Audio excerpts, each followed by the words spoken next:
అందరికీ నమస్కారం. మన కథలు ఛానల్కి పునఃస్వాగతం. నేను మీ కమలశ్రీ. ప్రాణంలో ప్రాణంగా పార్ట్ 42. ఇంతవరకు ఈ సిరీస్ని వినని వాళ్ళు లింక్ని డిస్క్రిప్షన్లో ఇస్తున్నాను, వినేసి వచ్చేయండి. అలానే మీలో ఇంకెవరైనా నా ఛానల్ని సబ్స్క్రైబ్ చేసుకున్నట్లయితే తప్పకుండా సబ్స్క్రైబ్ చేసుకోండి. ఇంకా లేట్ చేయకుండా కథలోకి వెళ్ళిపోదాం. ఆ రోజు నరకాన్ని ప్రత్యక్షంగా చూసింది తాను.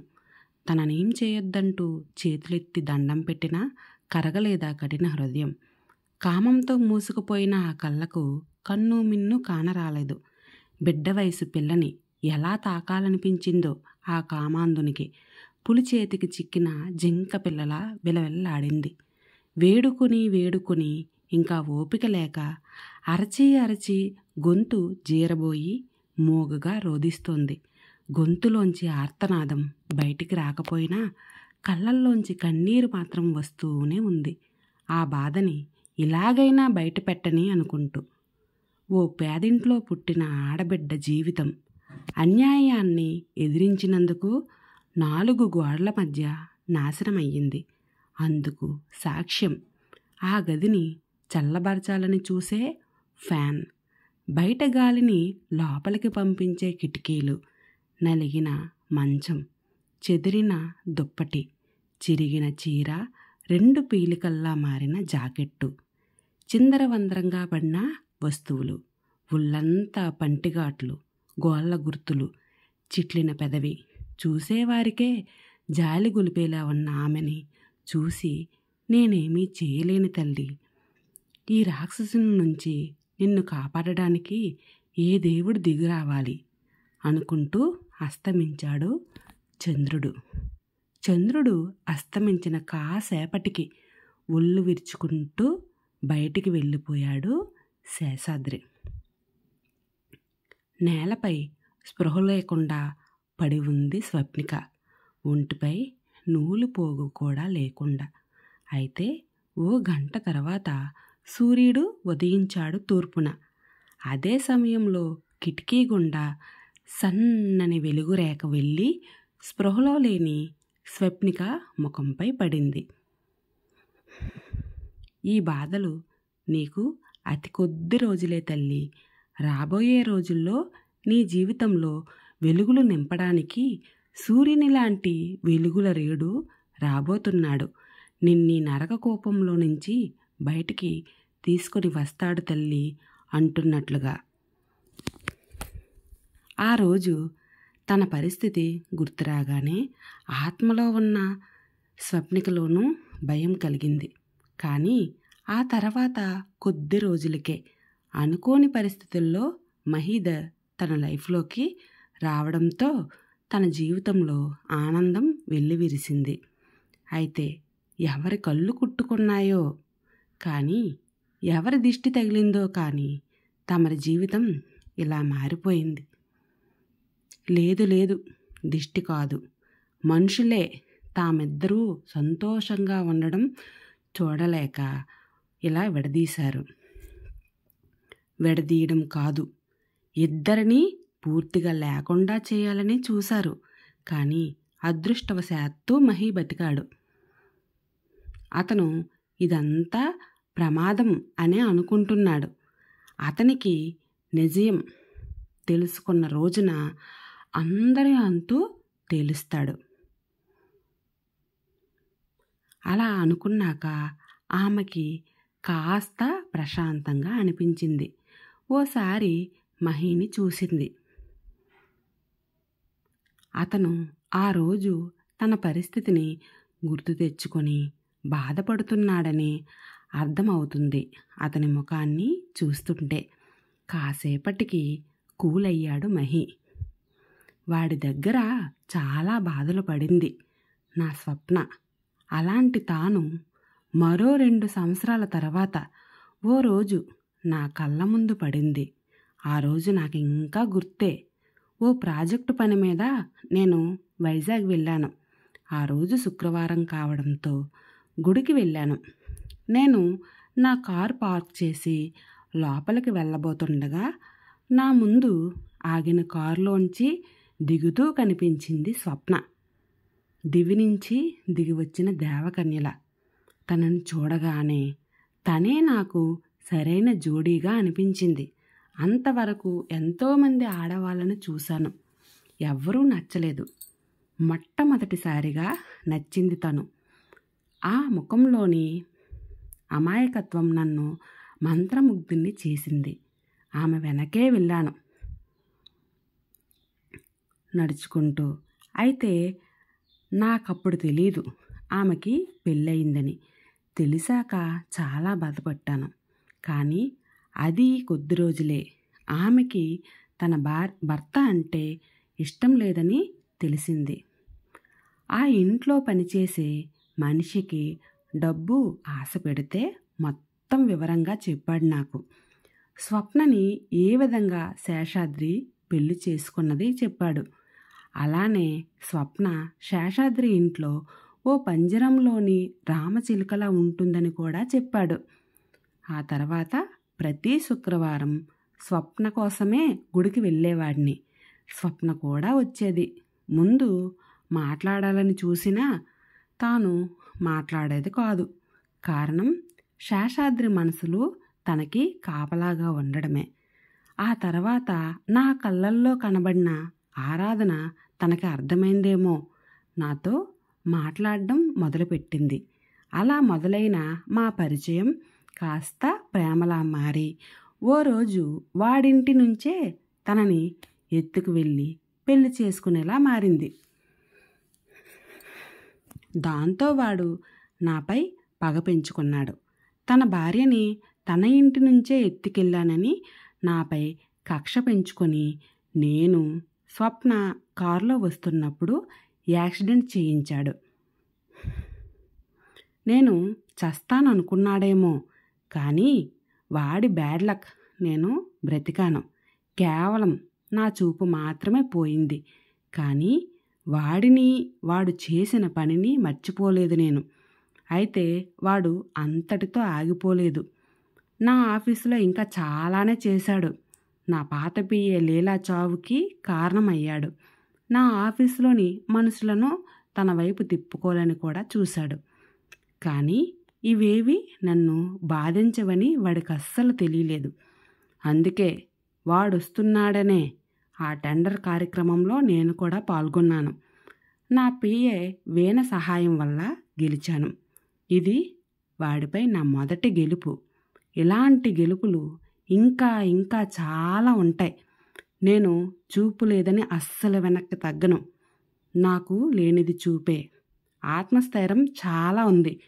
ఆ ఆత్మస్థైర్యంతోనే ముందుకు వెళ్తాను అంటూ చెప్పడం ముగించాడు మహీధర్. అతను చెప్పిందంతా విని అందరూ చప్పట్లు కొట్టారు. తర్వాత అంతా భోజనం చేసి కాసేపు మహీతో గడిపి వెళ్ళిపోయారు. పార్టీ అవుతున్నంతసేపు ధర్మ మహీని ఓ కంట కనిపెడుతూనే ఉన్నాడు. అలానే శాలిని వీణని అసూయగా చూస్తుంది. ఏంటే దాన్ని అలా తినేసేలా చూస్తున్నావు? వీణ వైపు శాలిని అదోలా చూడటాన్ని గమనించిన అంబిక అడిగింది శాలినిని.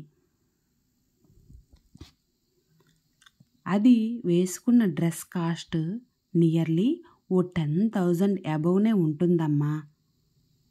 కానీ దాని రేంజ్కి అంత కాస్ట్ పెట్టి కొనుక్కునే సీన్ లేదు దానికి.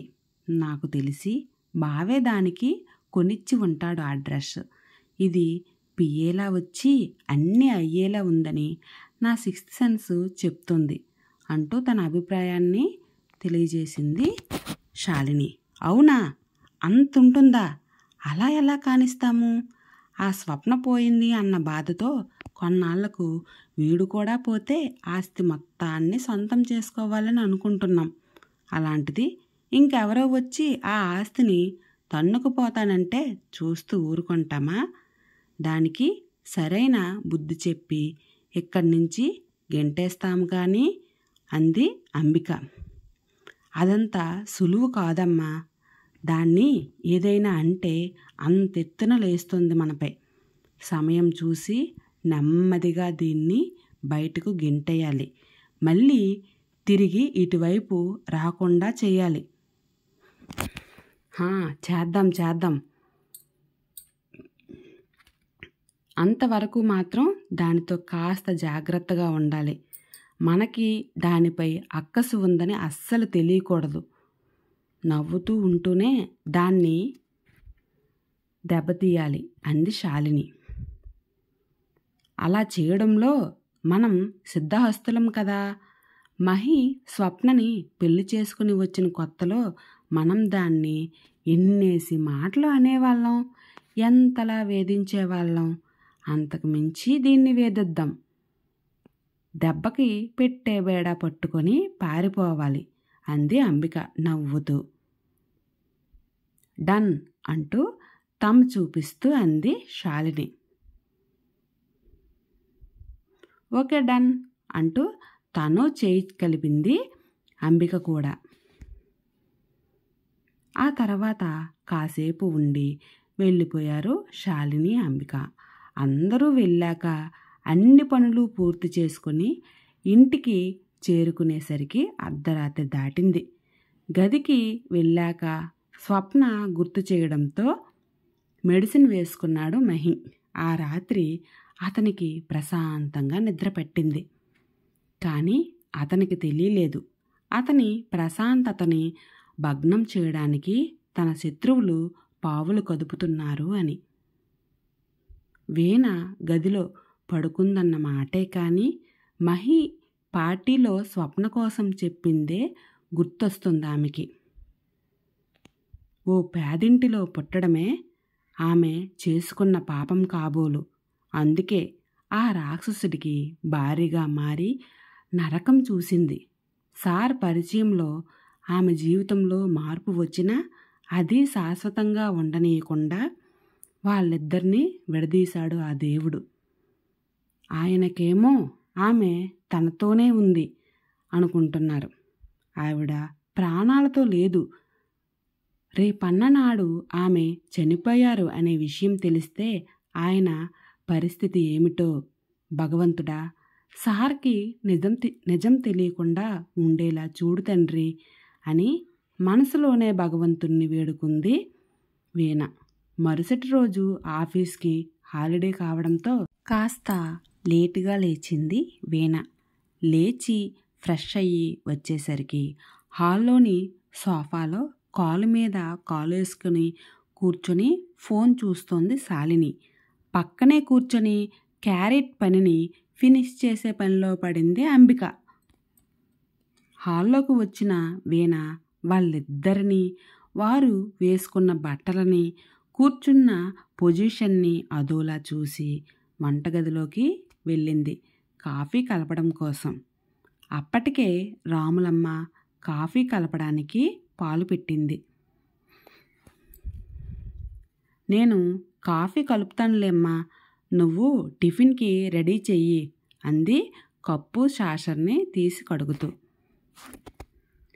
నీకెందుకమ్మా శ్రమ, నేను కలుపుతానులే అంది రాములమ్మ. అదిగో మళ్ళీ అదే మాట, మొన్నే చెప్పాను కదా నీకు అలా అనొద్దని. ఇంట్లో ఉన్నవాళ్ళు తలో చేయి వేస్తే పని సులభం అవుతుంది.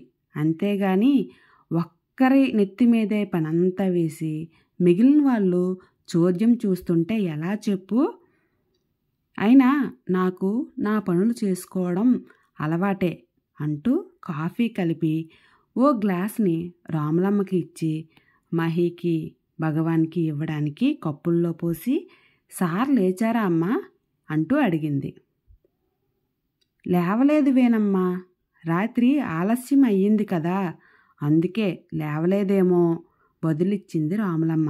సరే నేను వెళ్ళి కాఫీ ఇస్తాను అంటూ మహి గది దగ్గరికి వెళ్ళి డోరుపై చేయి వేయగానే అది తెరుచుకుంది. నైట్ సారు డోర్ వేసుకోవడం మర్చిపోయినట్లుగా ఉన్నారు అని అనుకుంటూ లోపలికి వెళ్ళి సార్ సార్ అంటూ పిలిచింది.